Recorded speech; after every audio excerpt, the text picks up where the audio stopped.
Blog Talk Radio.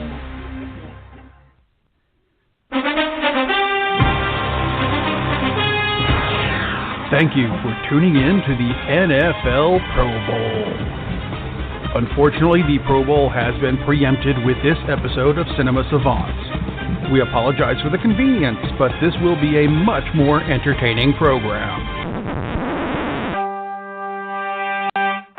Welcome to Cinema Savants. Laugh a while you can, monkey boy. With your host, No! Todd Vandenberg. What would you do with a brain if you had one? And Rob Steele. This sort of thing has cropped up before, and it has always been due to human error. We're on a mission from God. Gentlemen, you can't fight in here. This is the war room. Your weekly dose of movie news. I hear you can talk to fish.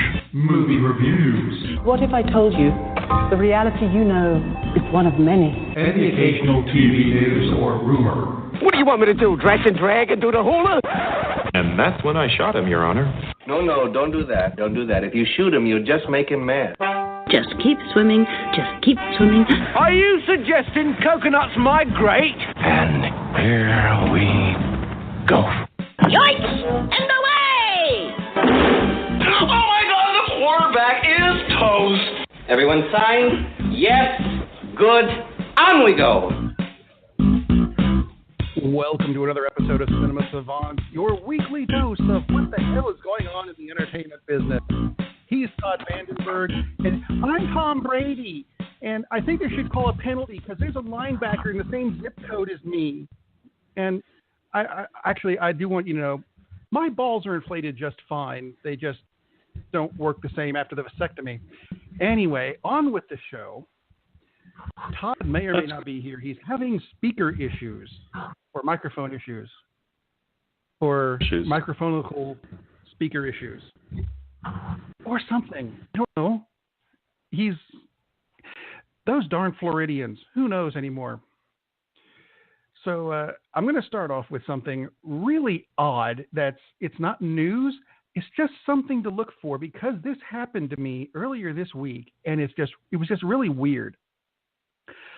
My wife is a big fan of the show Lucifer, which I could, give or take about it. It doesn't really matter to me. But it was on in the bedroom, had it muted, and my wife and I are talking. And I look at the screen, and there's the bad guy of the episode. And he's in a laboratory, and he's got a gas mask on, and he has a vial of something poisonous, and he throws it on the ground, and the gas fills the room, and he runs out of the room to escape. And then the scene cuts, and he's sitting in a nice, clean room, designing a Honda. And I thought to myself, what the hell just happened? It's the same actor. At least I'm fairly certain it's the same actor. If not, it's an actor who looks an awful lot like the same actor who was in the show in the commercial. How bizarre is that? I mean, how often does that happen? You do that happen sometimes when you change channels and there's the same actor in the same in a different show on a different channel, and you go, but wasn't he just, assaulting Robin Hood or something, and now he's being thrown out of the Nakatomi Towers? Yes, it's Alan Rickman on 2 consecutive channels. This is a guy in 2 consecutive cuts and 2 different things on the same channel at the same time. It was just weird. Because I thought, how is the evil scientist designing a Honda? This is not a knock on Hondas. I like Honda. They need to sponsor the show. Hint, hint. I'm wondering if Todd has actually fixed his issues yet. And from the silence, I'll say, no, probably not. So, this week, in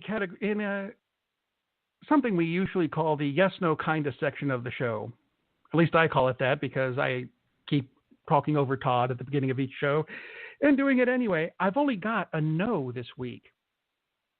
I really do. There's not really a yes because there wasn't a whole lot of news this week. We're going to get to some movies we watched and review them a little bit. We're going to get to all the Oscar stuff and a bit of the Razzie stuff because the Razzies came out, the nominations came out, and they're a bit weird to me. But there's a big no for me this week. And it'd be nice if Todd was here to, agree with me on this. if you watch the TV show The Flash, based on the DC Comics character, which is it's actually a pretty good show. It's surprised me that it's done as well as it has. It's in the same universe as Arrow and DC's Legends of Tomorrow, and in a neighborhood in the neighborhood of the Supergirl series. Very strange. But there's an upcoming episode of The Flash. I can hear Todd coming back because his microphone goes jiggle, jiggle. Anyway. Jiggle, jiggle. Darren Criss. Let me know what you think of this. Darren Criss is from Glee is going to be in an episode of The Flash as a character. Oh, I've forgotten the character's name. What is it? The Music Meister, which sounds stupid. His ability is he can make people sing. And there's going to be a musical episode of The Flash coming up, guest starring Supergirl, as I understand it. And that's my massive no of the week. Don't do this. I know Flash has a lot of. He has a lot of really awful villains. He does, but so, still, yeah, that's pretty terrible. But don't do that. But then again, he should have been a villain on the Heroes of Tomorrow. Their bizarre take on the Legion of Superheroes, which I don't know. I gave up on it pretty quickly. It's so out there and overly campy. It's just like I couldn't take it. This just sounds like a bad idea, and I don't know why they haven't realized. Yeah, it probably is. Similarly, see, there's too many syllables in that word. Fox. This is not necessarily a no. I'm going to move on to some superhero news. The X-Men are getting a live-action TV series, or at least a pilot. I suppose that's the good news. The bad news is Fox is still making it, so it's going to be really screwed up and have very little to do with the source material. God, I'd love it if they got their crap together on this and made it the way it's supposed to be done. But I'm not going to hold my breath. I was going to say, as if that's ever going to happen. No, it's just not.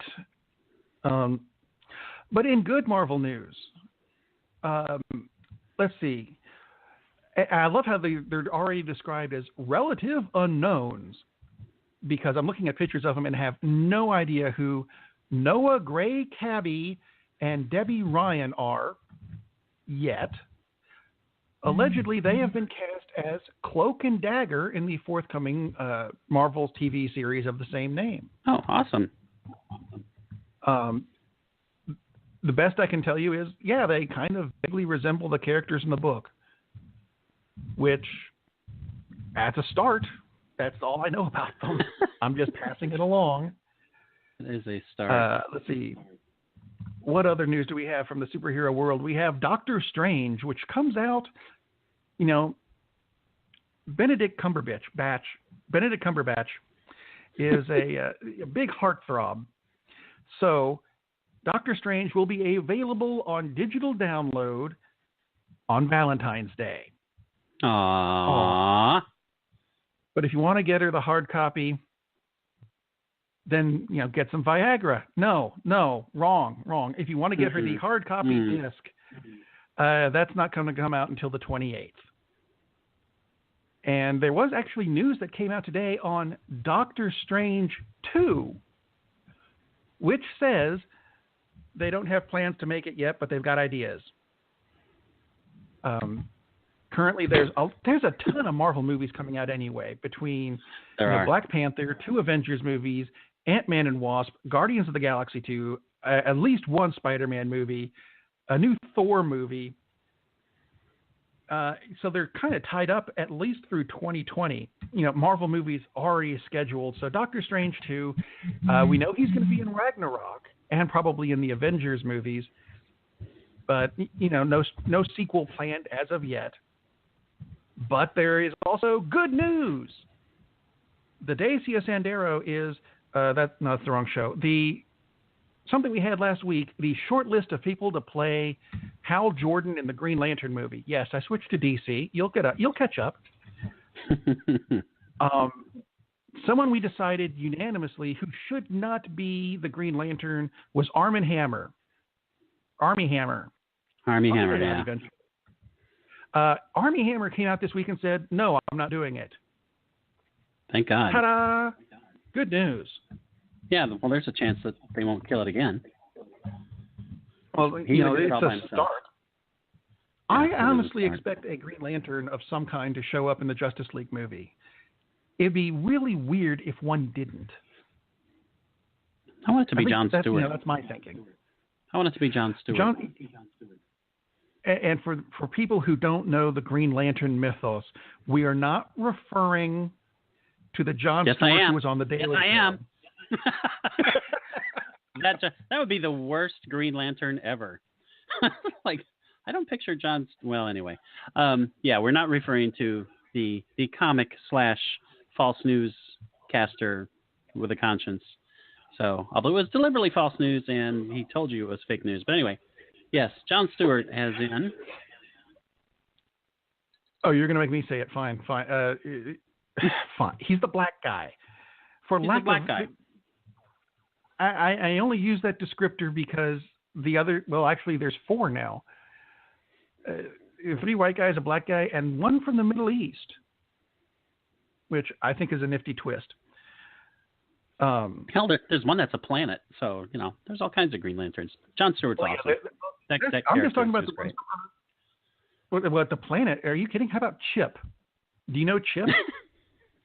I'm not familiar with Chip.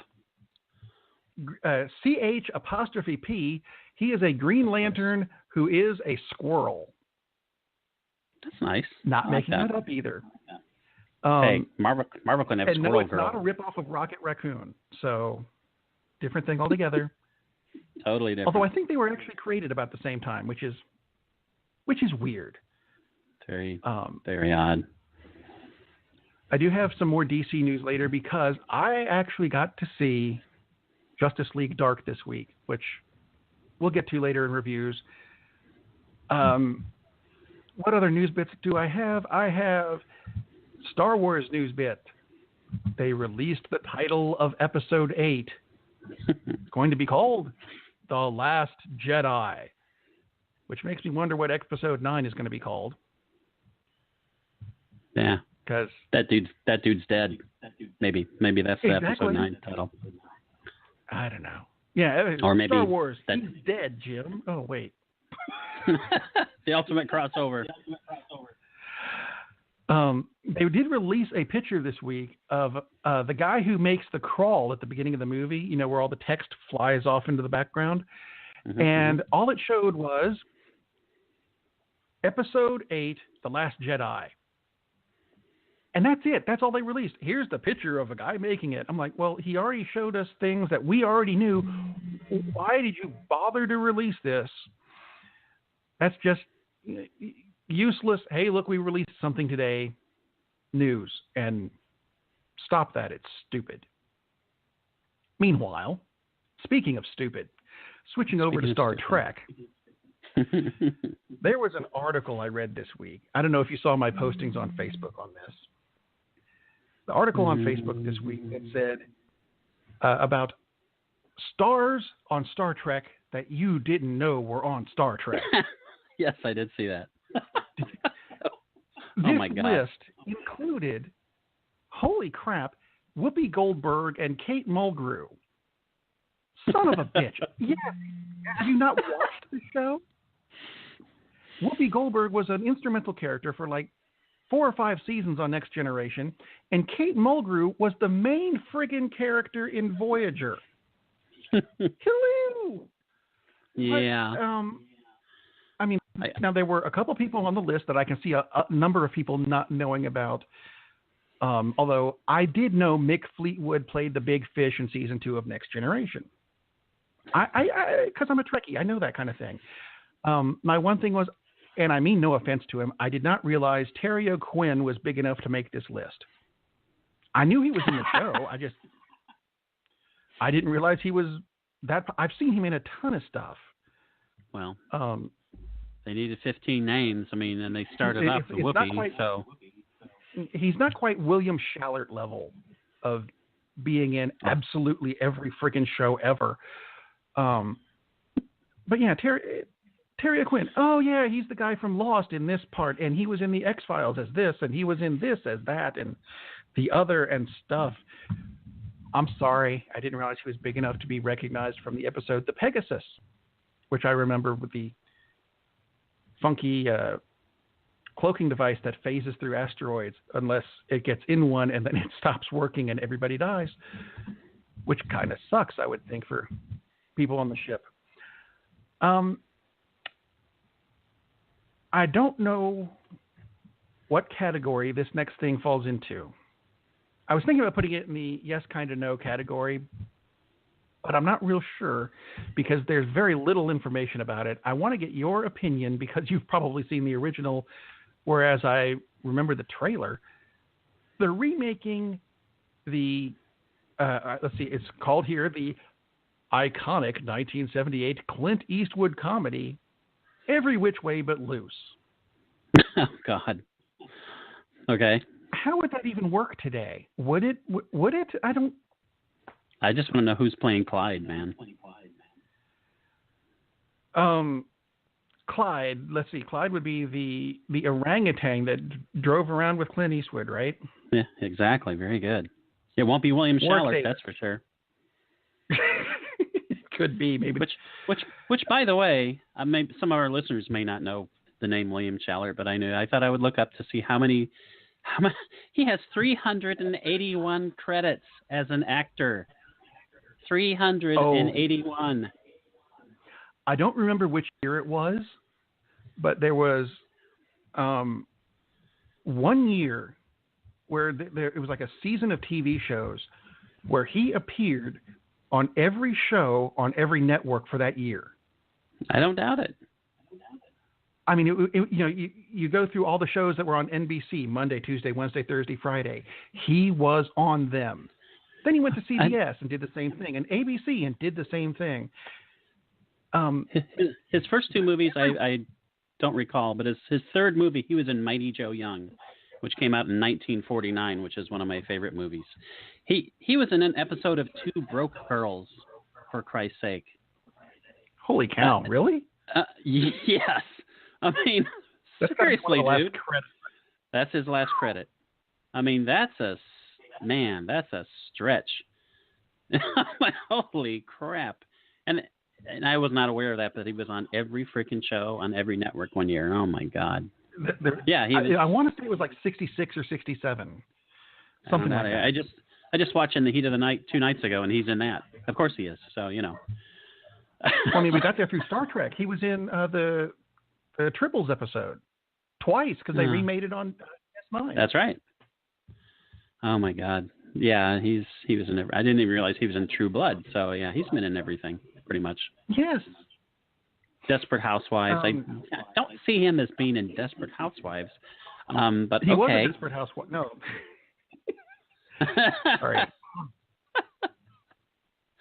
Bizarre. Anyway, away from William Shallert. This is not the William Shallert show. But, wow, it could have been. Fine, we'll go into John Hurt, another actor who unfortunately has left us. Quite sad. I actually wasn't going to mention it, but hey, we're talking about William Shallert, who left us a few years ago, and John Hurt left us this week, which is sad. Yeah, it is sad.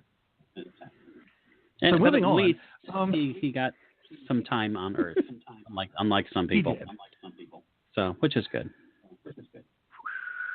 I can think of places to go with that, but I'm not gonna. So, first thing I wanted to get to this week, as far as the awards go, because we have both the Oscars and the Razzies. Wanted to start with the Razzies because there's a couple things I didn't quite get.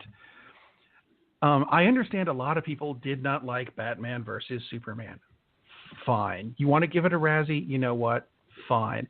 What I don't quite get was why Ben Affleck, who was, I think, easily the best thing in that movie and actually did I thought he did a really good job as Batman.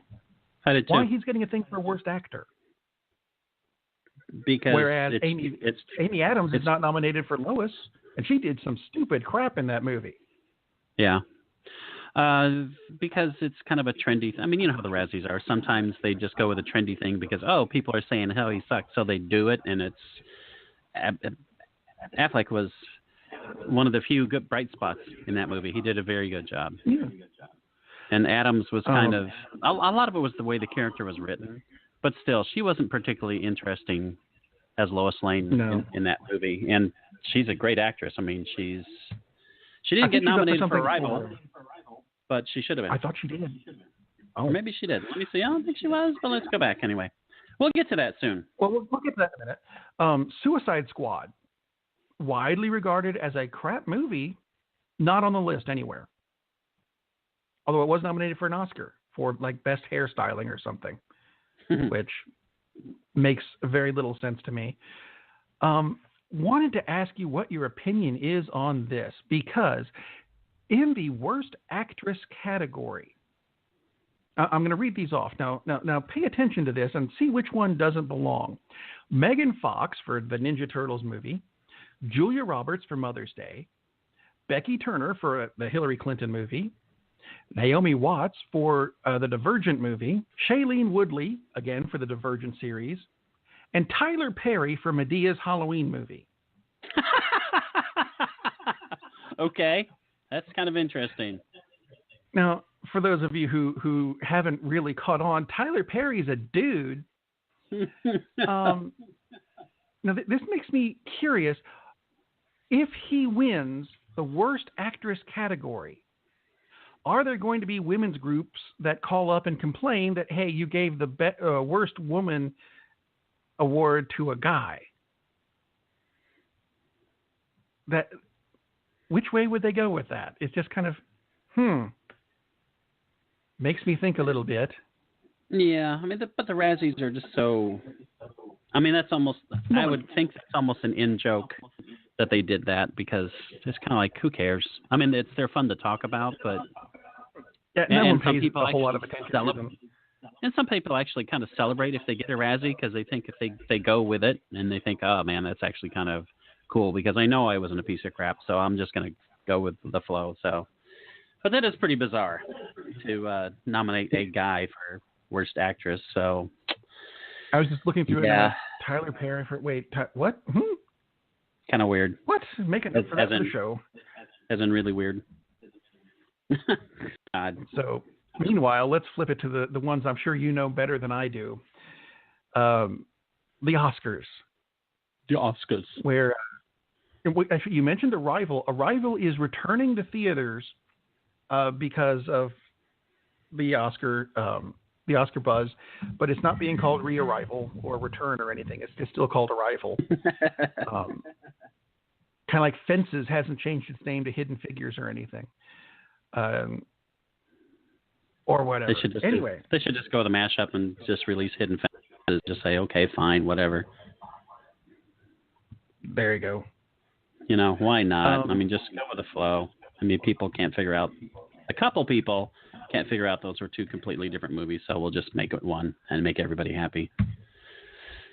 Which would make nobody happy, actually.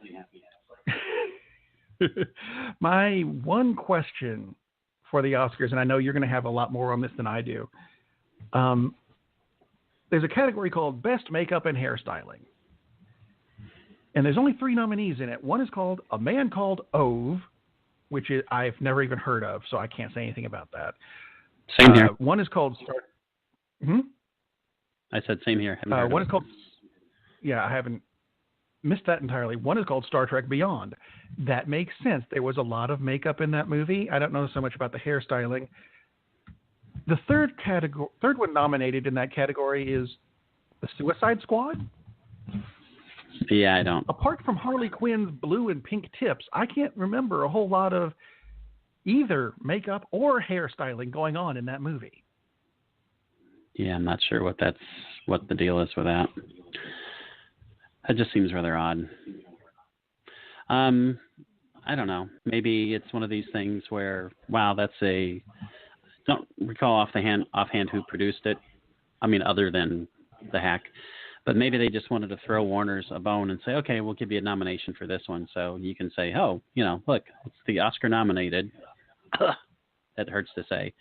Suicide Squad. Yeah. So, because it's nominated. There you go.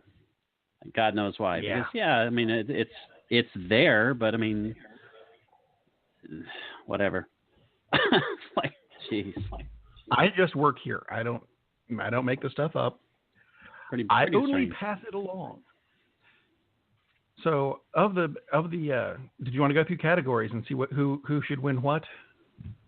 Actually, why don't we do a heavy duty Oscar show like the night of the Oscars, and that way we'll get to it, and hopefully we'll have a chance to watch a few more of the Oscar nominated films. But I have managed to catch some of them. I don't know some of these. I still have to see Fences. I still have to see La La Land and Lion, but I've seen all the rest so far. I'm disappointed that Kubo is not on that list. I don't care if it's animated. I am too. I had to think about it for a second, but I am too. I mean, that's the only animated film ever nominated, I believe, like straight Best Picture, right? Was Beauty and the Beast, but I would say Kubo is a better film than, let's see, one. It's nominated for Best Visual Effects, but 2. I would throw it in there for sure. Doctor Strange, Jungle Book, and Rogue One. Which, Rogue One, and Star Wars people will hate me, but that thing just had too many plot holes. I mean, it's entertaining, but in no way is it a great movie, not to me. I mean, there's just too many stupid coincidences. And like we discussed before, it's like, oh, let me run out on this 120-foot long catwalk so I can have an action scene. It's like, come on. So, very little internal logic in the thing. But it's entertaining. I'm not going to do this fun. But I'm super happy that it was not nominated for Best Picture. Oh, yeah, definitely worth seeing. Absolutely. And possibly worth seeing again at a movie theater, which I don't know when we're going to get into that, but we'll get into that at some point. But other than that, Amy Adams was not nominated for Best Actress for Arrival, which is a shame.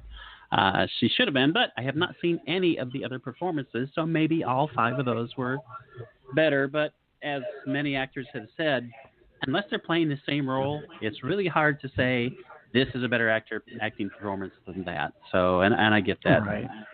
But I will say I am really, really shocked that, and I probably lost it because I'm an idiot. There we go. Because Deadpool wasn't there? Actually, I'm not shocked that it isn't there, but I would have been happy to have seen Deadpool nominated for Best Picture because, I mean, it does absolutely what it's supposed to do. I mean, and it does it brilliantly. I mean, The Big Short got a lot of notoriety, as it should have, for breaking the fourth wall and being very intelligent in how it told the story and educated the audience at the same time while being Deadpool did the same thing. Of course, it came later, but still, Deadpool is done brilliantly for what they're attempting to do. So, to me, it really, honestly, should have been nominated, knowing hell it would have won, but it should have been.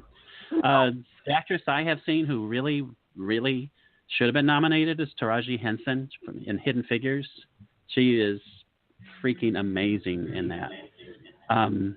Viola Davis is nominated for Best Supporting Actress, and she's terrific. She should have been nominated, but Henson, to me, and again, this is different actors, different roles, whatever, but Henson was amazing in Hidden Figures. And to me, that really sucks that she's not nominated. Which I'll briefly mention because it was out there.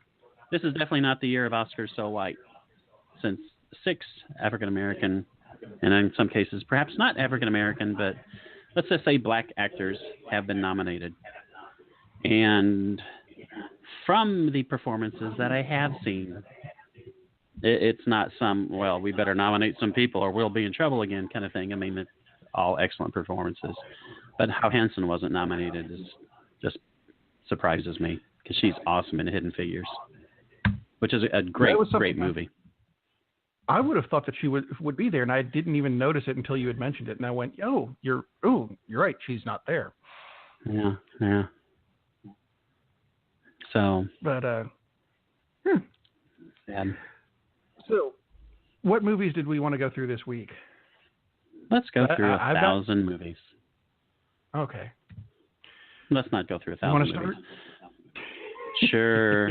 Let's start with Split, which is not going to get nominated, which actually won't be nominated next year. But I was happy to see. For me, it definitely is a return to to Shyamalan's wheelhouse. It's a really, really good movie. It's not one of his best movies, but it's so far removed from The Happening. Thank God. I mean, it was a very entertaining film. Made a lot of sense. And if you've seen the clips, you know, and this certainly isn't a spoiler because this is revealed like minutes into the film, a guy with multiple personality, and I don't remember what the actual name of the disorder is now, but basically that's where the split comes from. He has 23 different personalities. He kidnaps 3 young ladies, and it's basically how they're trying to get away, and it's also kind of a character study of this guy because the different personalities come up throughout the film. And James McAvoy, who is now your brilliant favorite Professor X.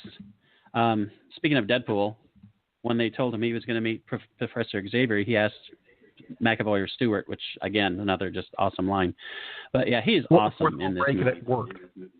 Yeah. McAvoy is terrific. He is terrific in this movie. And I will say that there is a bit of a Shyamalan twist at the end, but it's subtle, which is very unusual for him. And it makes the movie better. And after that, they start rolling the credits, and it's maybe 30 seconds, maybe a minute into the credits. There's a scene. There's a post-credit scene. It's a mid-credit scene, put it that way. You have to stay for that because that made the movie much more enjoyable for me. And I'd already enjoyed it. I already thought, hey, he's got it back. It's not terrific, but it's as good as Signs, and I know a lot of people didn't care for Signs, or Unbreakable. It's not up like Sixth Sense level to me, but it's definitely worth seeing. I'm actually thinking of maybe I'll catch it again at the theater because it's really good. But the last scene, the mid-credit scene, is awesome. Absolutely awesome, and it made the movie that much more enjoyable, and I thought that was a brilliant piece of work. So, and that's all I'm saying about it because it would screw things up. But again, there's a cool twist within the film, and then this little added thing which makes the movie even better. So, and again, McAvoy is worth watching just for himself. It's really, really good, and the young actresses are very good in it too. There's a couple kind of weird little plot things, but they're not massive plot holes that you could put a Star Destroyer through. So, very good flick. Really enjoyed it. And it's nice to see, because I was tired of talking about how shitty Shyamalan's films had become. So, after The Visit, which was pretty good, and this I thought was much better than The Visit. And I thought The Visit was decent, but this is really, really good. So, it's nice to see that hopefully he's back. Because we like good movies, and it's cool when good directors put out good things. So, definitely good stuff. As long as we keep him away from Avatar: The Last Airbender. Oh, my God. Yeah, that's... I caught crap from my kids because they said they wanted to see it, and I said, M. Night Shyamalan's doing it. He'll be fine. And he was not in that No, he wasn't. He was not. He should have, between that and The Happening, they should have taken his toys away for 10 years. I mean, I was amazed that he ever got funding again after those movies because, man, they both, for very different reasons, they both really, really suck.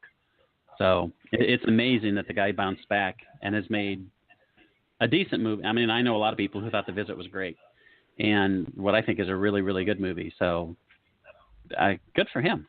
Hopefully he's got that crap out of his system and never makes that or The Lady in the Water again. Because, Jesus. Yeah. One of those movies.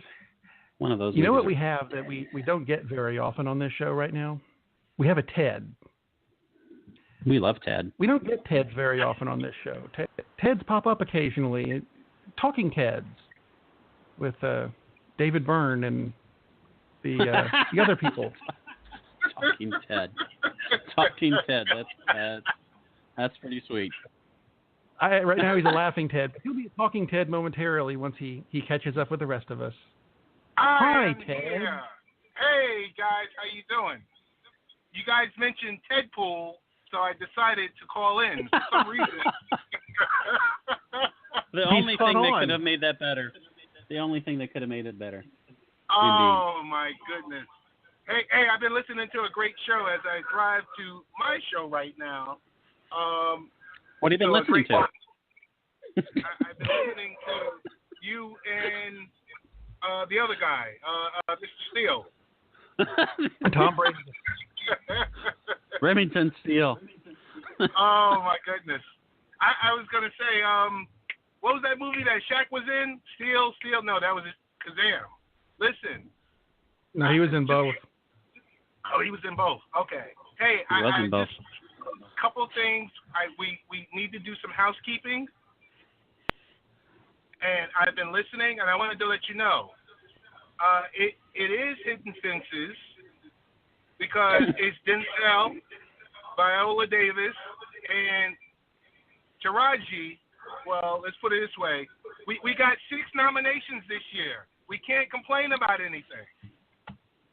So why are you calling? You only call to complain. That's it. So Taraji has to wait till next year. And then hopefully she can be factored in that 6. Or maybe 5. Maybe she'll be in a Marvel movie. Dude, I don't know who she'll play, but she needs to be. You know what? I can see Marvel taking her. I can see Fox taking her, putting her in an X-Men movie as Amanda Waller, just because they keep screwing things up in those X-Men movies. I mean that in a good way, because they've been casting good-looking Amanda Wallers lately. So, just saying. True. Well, I also wanted to comment on M. Night Shaka Khan. Yes. Yes, yeah, Ted? listen, I wanted to talk about it so bad, so I was on this Turkish streaming site looking for Split. Nah, I'm just joking. But I didn't go. God, Ted. Then his phone exploded, but he realized it was actually just a Galaxy Note 7 and had nothing to do with the Turkish site. Oh, my goodness. Guys, I really want to see that movie, but are you telling me not to see it or to see it? Split? Go see it. Go see it. Go see it. Go see it. Ted, go see it. Okay, yes. And then go see it again. Okay. And see it again. That's 5 times. See it 5 times. Actually, for the number of personalities you have, yeah, you might need to see it more than 5 so they can all enjoy it. Okay. Other Go with than each of you. Just as long as it's during the matinee. Because then it only costs me $60. Yeah, you have those really cheap showtimes up there. Oh, my man. Lord. Oh, man. Yeah, but I think that's about it. But, hey, you guys definitely do need to do an Oscars-only show. It would be great. We will do an Oscars-only show just for you. Just for me? Just and for you. Just for 1 million listeners that listen to the show. And by the way, since you brought up Split again, the lead actress, Anya Taylor-Joy, she's terrific in it. She's also the young lead in the movie The Witch, which came out last year, which was great, and she was great in that. So she is going to be popping up in a lot of movies, I guarantee you, because she is really good in both of these. So very, very cool. Pretty good. And you also said Amy Adams. She didn't get nominated? How did she get snubbed? She's great. She's great in Arrival. But like I said, I've not seen any of the 5 other performances, so maybe, hopefully, they're all 5 great performances, and that's all they have is 5. So there you go. You know, at least you got. I just got one. Yeah, I just got one question for you guys. What should I be watching on Netflix? Anything with William Shallert, which is everything. I think that's easy enough. Okay. That's how I'm going to be next week. You should watch a series of unfortunate events. Ah, okay. The kids would love it, and you'll love it too. It's great. Gotcha. Guys, thanks so much for taking my call, and I will be listening next week. See you then. We'll be here to be listened to. Don't you hate it when Ted threatens us? I'll be listening to you. All right, bye-bye. Uh-oh. Bye, Ted. Oh, boy. Ted always sounds so threatening. I'll be listening to you.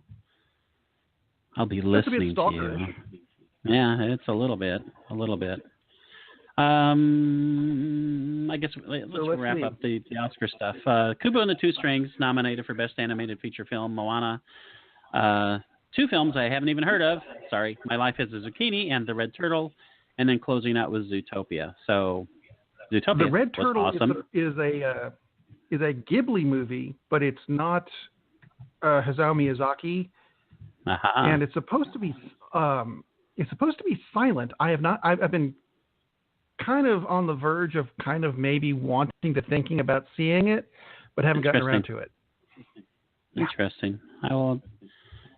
It should be fairly damn good then in that case, right? So from Ghibli. It's supposed to be good. Well, I mean, it's nominated. It better lose to Kubo. Yeah, I hope so. Damn it. Because I mean, Moana and Zootopia both really, really good films, but Kubo is just. I like the story better than Moana and Zootopia. Those are both really good stories, and the technique is just. You talked about it quite a bit. When we were talking about this, the fact that it's stop motion and you don't really realize it until the end, and they're showing you how they did some of these things. It's incredible. So it is. Kubo is just a great movie, and I agree. I mean, it's a shame it wasn't even nominated just for Best Picture. It really is. It should have been. Terrific movie. Other flicks I have caught, I did manage to catch Hacksaw Ridge, which was really, really good.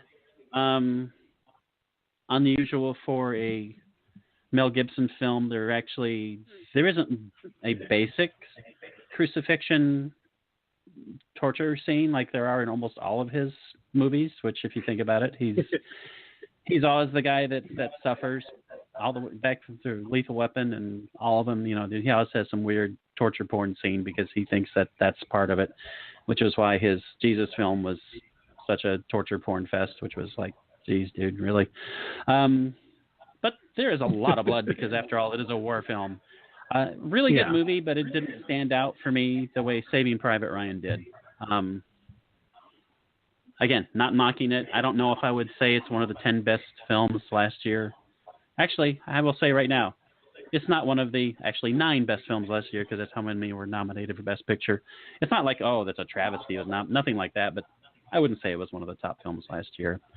Hidden Figures definitely was, though. Hell or High Water, a great modern Western heist character study flick. Really, really good. And again, that guy who's in almost everything, Chris Pine, not William Shallert. That would be very different if William Shallert was in it. But Jeff Bridges. I'm going to look up to see if Chris Pine and William Shallert are related. Hang on a minute. Jeff Bridges, Chris Pine, and Ben Foster are all terrific in Hell or High Water. Really, really good film. Arrival, an excellent science fiction film, which again follows the trend of the serious science fiction films, which terrific, and a very, very good film. Amy Adams is awesome in that. Manchester by the Sea actually caught yesterday. And there's a lot of talk about just how somber and depressing and sad it is. And it's not a happy film, but it's not freaking Ironweed. It's not like, spoiler alert, not everybody is dead at the end of this movie. So I'm not quite sure where all this comes from, because it's not this. It's very much a character study and a story of a family, and a young man loses his father, and his uncle takes him under his wing, and they don't see eye to eye. That's what it's about. Terrific performances, though. At some point, the Affleck boys and the Wahlberg boys need to get together, and they all need to make a big Southie movie. That would be a lot of fun. I know the bits and pieces of the families have been together, but that would be very cool. Not that the Wahlbergs are quite at the level of the Afflecks, but they can act. And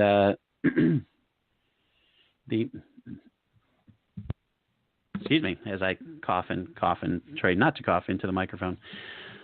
Marky Mark he can be kind of like in some movies. He needs good direction, whereas some actors, they can handle it no matter what hack is behind the camera. But he can be really, really good. I mean, just catch him in The Departed and don't watch him in The Happening. Well, that would be very bad for you. But he can be really, really good. And Donnie is pretty damn good too. So that would be neat. I want to see a Southie movie. That would be a lot of fun. And let Matt Damon come in just for the hell of it. Maybe he's got, I don't know, maybe he can adopt a brother or something like that. He can show up for it too. Was it Matt Damon and Mark Wahlberg are constantly being mistaken for each other, aren't they? Not by me, but yeah, I can imagine that would happen. Especially if they speak in their natural lingo. You see, I saw this interview with one of them, and I can't remember which one, and that question was asked. And they said, yes, we replace each other all the time as gags and stuff. God. How bizarre. Yeah, one of them, walk up to Matt Damon and, oh my God, you're Wahlberg. And not Donnie, what's the other one? Mark Mark Wahlberg. I was going to say Matt, that's wrong. Yeah, I am. Here, take a selfie with me and mislabel it on your Twitter page. That would be awesome. They said it was annoying at first, but now they just have fun with it. So, okay, sure, why not? I think it would get to the point where you would just kind of have to go with it, or just go insane, one or the other. So yeah, just go with it.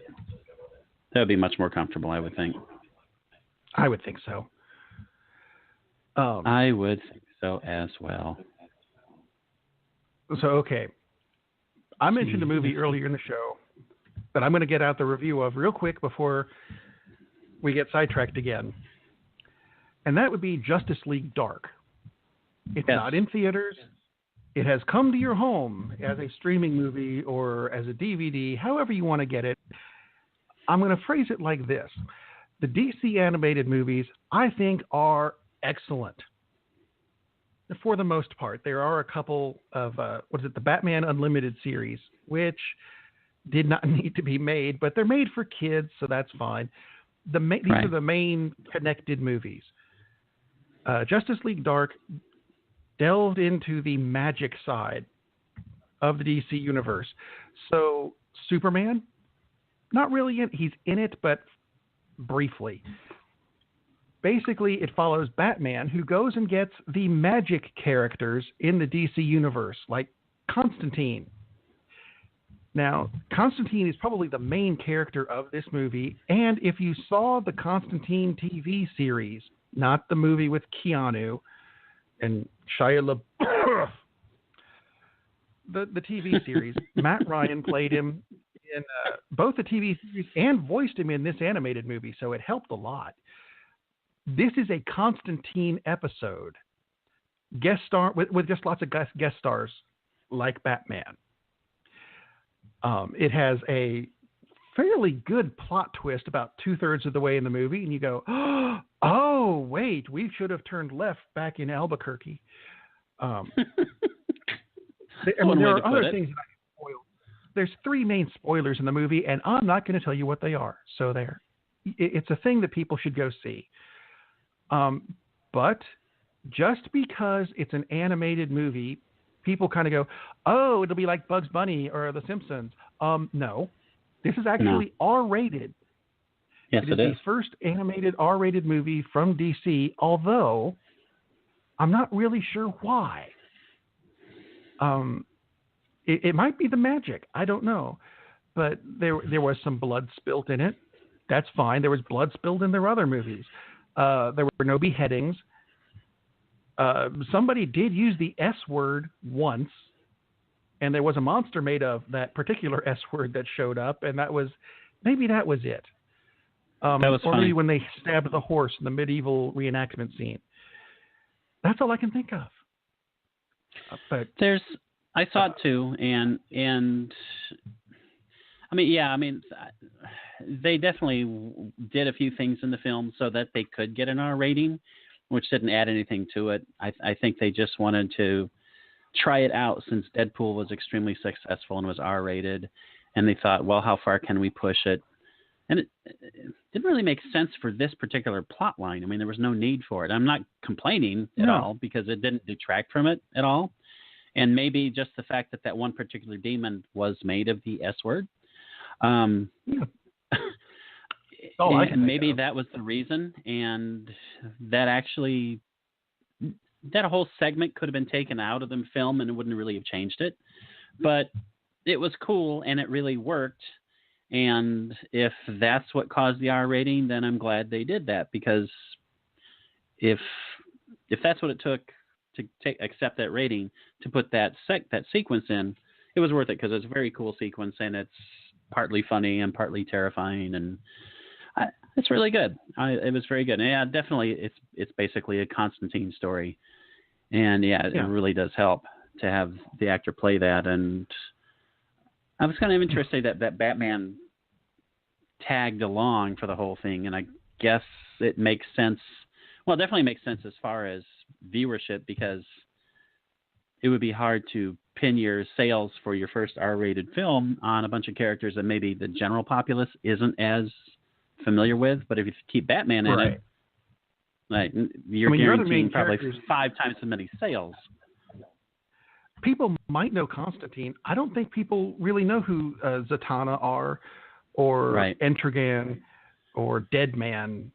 You know, they're not in-your-face superheroes like we've had with the other films, where we look at them and go, "That's Batman, that's Superman, that's Wonder Woman." You show people who the magic characters are in this, and they'll go, "That's a guy in an overcoat, and she's not wearing much, and that's a big demon." You know, they're not going to know the names. DC Is that Daredevil? No. But but I mean, but even then, if they're casual DC fans, they might not know any of them.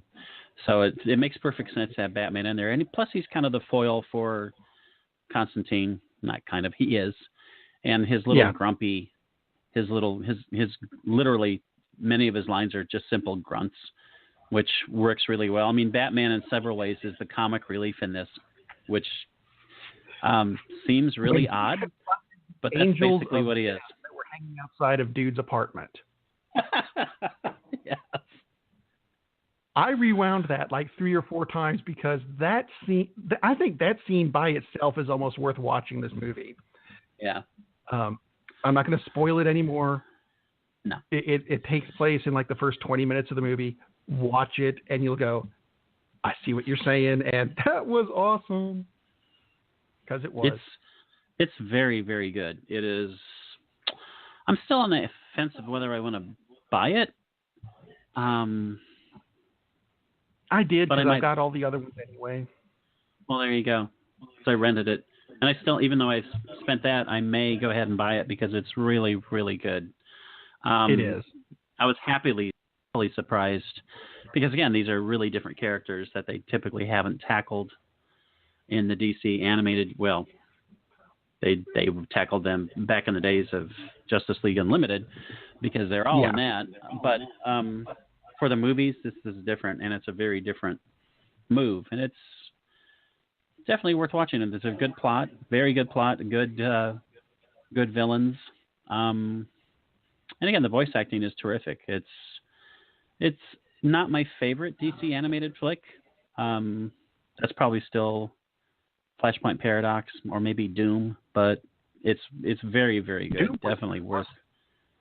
I'm sorry, what? Doom was good, wasn't it? Yeah, I mean, that's again, if the ass clowns that are running Warner Brothers, and I do mean that literally, I really think they are ass clowns. I mean, I can't imagine how else they got their jobs. Would just lift any of a dozen frickin' scripts from the animated division and make the live action version of it, they would have something 10 times better than the post Christopher Nolan crap that they've been shoveling. And it's really, really irritating, because someone at Warner Brothers recognizes a great script when they see it. And unfortunately, they're not allowed to play with the live-action toys. They're shuffled off to the animated world, which is infuriating because... Oh, geez. I think they've done a pretty good job with Arrow and the Flash series, but... Well, the movies. Let me put it that way. Yeah. So, yeah. Right. And I haven't really caught much of Arrow, but Flash is much better than I expected. I'm still not really that big a fan, but it's pretty darn good. And especially for the fact that you don't have that much money for budgets on TV. And so, in essence, it kind of makes it a little more character-driven, which works really well because, oh, look, we actually have to have decent dialogue and stuff. And the characters are very interesting and they're really well done. Imagine dialogue. That. Might help in their movies. Yeah, really. Oh, my God. No, can't do that. Which is so weird because, anyway, the DC movies can be so frustrating sometimes. But, yeah, Justice League Dark is very, very good. So if you have the opportunity, it's available, everywhere. You hear that, Ted? You can watch it on Netflix. No, you can't, Ted. He's lying to you. You can't watch it on Netflix yet. But you can get it on Amazon Prime or Google Play or iTunes and blah, blah, blah, blah, blah. I actually would have thought it would come out on Netflix at the same time. Actually, it does make sense that it doesn't, I suppose. Yeah. It will eventually. You'll be fine. They got it at their box. I'm surprised that they didn't release it at the theater. Just a limited release because they did with The Killing Joke, which I actually went to see in the movie theater. And I believe they did it also with the Return of the Cape Crusaders. So, anyway. I think they might not have very because limited this is kind of part of the animated series that they're doing. Well, true. And Killing Joke and the 60s Adam West Batman were kind of standalone things. So I guess I can kind of see that. Yeah, they're just maybe that's why they did. Plus R-rated. Maybe they didn't really want to deal with that issue either. So that's probably true as well. I have zero problem with it being R-rated, and I mean that's just if that's what it took. If they got an R rating just because characters say a few bad words, well, that's ridiculous. But if they needed it to do like certain characters, I get it because those sequences are important and are good. So it's a good flick. There we go. Watch it. Yes. Watch it for sure. So let's see, I'm looking at a clock. Is that bringing us to the end of an episode? It's bringing us to the end of an episode. Okay. Unless you have an alternative fact clock. Maybe you do. I refuse to go there on the grounds that I would get in trouble again. Again? Let's not go there. Yeah, coming up this week on the Happy Hour Network, the Alternative Facts episodes. There will be installments of Cover 32, Seahawks Show.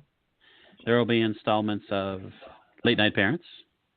There will be installments with Ted Hicks, and maybe he'll talk about Split and how badly it scarred his children. Ted, if you're still listening, do not take your children to go see Split. They won't trust white people who look like James McAvoy anymore. That's the only one they won't trust, but still, they won't like that one. And Earnestly Speaking, and the NBA Countdown, and I don't think there's anything going on for us Saturday yet, maybe, but as far as I know, not, but it might be changing. And then you, of course, have your 2 Pages of Mystery coming out this Wednesday. In this week's episode, Lieutenant Cooper Wright investigates the unusual circumstances behind a philanthropist's death in The Good Samaritan. And if you have enjoyed the 2 Pages of Mystery shows so far, and if you've listened, of course you've enjoyed it because they're fun little mysteries.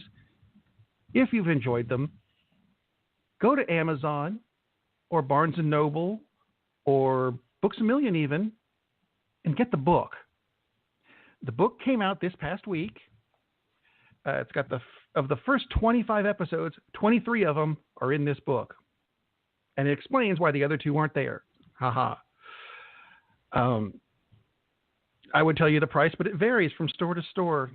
The cheapest place that I found so far to get my book is actually a website called CreateSpace. So go there, look up 2 Pages of Mystery. Number 2, Pages of Mystery uses letters because you can't spell it with numbers. So yeah, check that out. And if you want another place to look for it, all the links are available on my own website, steele42.com, STEELE 42. How hard is that? Links all over the place for it. So check that out. And if you feel like reviewing it, please do so. Even if you didn't like it, which you should. And I know you did because you listened to the show. So there.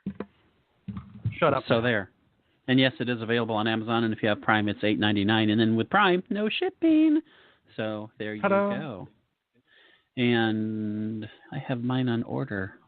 But I have not read it yet because it's on order. But yeah, I'm cheap. I'm cheap. I actually went with the Kindle. I actually went with the Kindle version. Shh, don't tell anybody. But I went with that. Right. But that will be delivered in just a few days, which is cool. And now I will have another thing too. Oh, and I just noticed. I didn't notice this when I looked at it before. 2 Pages of Mystery, Volume 1. Volume 1. Like Actually, if you want to get in on Volume 2, because the whole purpose of the 2 Pages of Mystery thing is to have people send in short stories. I turn them into ebooks and audiobooks. And once I get enough, you could be in 2 Pages of Mystery Volume 2 and say, hey, I'm in an actual book. Look, and hold it up and bat people over the head with it or make them read it. Either one. Check out the website, 2pagesofmystery.com. And you can get in on everything. It'll be fun. Ta-da. It will be just like lovely. This show. This show is fun. This show is always fun. And occasionally I'm actually on the entire show, although I haven't been on the entire show for, I think, 3 weeks in a row. But I have replaced my cable for my microphone, which for some reason decided to short out at the beginning of the show. And I was making insane buzzing noises. The show will begin in 3, 2, crap, my microphone. Yeah, that was quite lovely. That was quite lovely. But Rob, of course, could handle the entire show by himself if he needed to, which makes it quite easy to do this. I'll try not to. At any rate, I believe we're done, and we'll be back next week, and we will talk about more movies and more silliness. And apparently we have to stay away from the alternative facts. So, although here's a fun alternative fact. My favorite movie of last year was Superman v. Batman, or Batman v. Superman, or whatever the hell you want to call it. And that is definitely an alternative fact. Versus Man. Eesh. I would rather watch Shazam again. That was more entertaining. Anyway, I'm done. Good night, everybody. I do wish we could chat longer, but I'm having an old friend for tonight. Man, that's a real shame when folks be throwing away a perfectly good white boy like that. Roads? Where we're going, we don't need roads. The greatest trick the devil ever pulled was convincing the world he didn't exist. And like that, he's gone. I said come back tomorrow!